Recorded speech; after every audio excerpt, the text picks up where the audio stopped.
এখানে শ্রী ঠাকুর আমাদেরকে আঙ্গুল দিয়ে বলে দিচ্ছে যে জীব, তুমি অহংকার মুক্ত হও, অহংকে প্রতিষ্ঠা করার চেষ্টা করো না।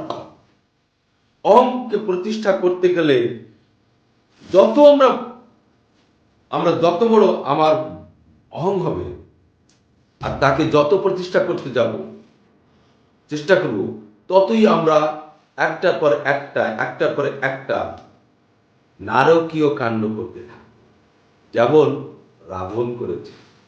শ্রী ঠাকুর অনুকূলচন্দ্র ভগবান কিনা, কি তার পরিচয়, সে তার কথা কোথাও নাম আছে কিনা শ্রী ঠাকুর অনুকূলচন্দ্রের 24 অবতার মধ্যে, শ্রীকৃষ্ণ ভগবান কিনা, হরিচাঁদ ঠাকুর ভগবান কিনা, বুদ্ধ দিশাস মোহাম্মদ রসুল যারা ভগবান কিনা, যারা এইসব প্রশ্ন নিয়ে ভুগছেন এবং বিভিন্ন প্রকার অপমানসূচক সমালোচনাও করছেন এবং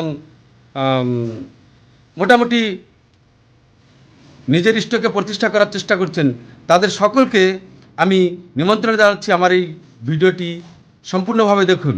সম্পূর্ণ ভিডিওটি দেখার জন্য আপনারা আমার এই ভিডিওটিকে লাইক, কমেন্ট ও সাবস্ক্রাইব করে যুক্ত হন এই ভিডিওটি সম্পূর্ণ দেখার জন্য। যা হোক, রাখছি। কেমন?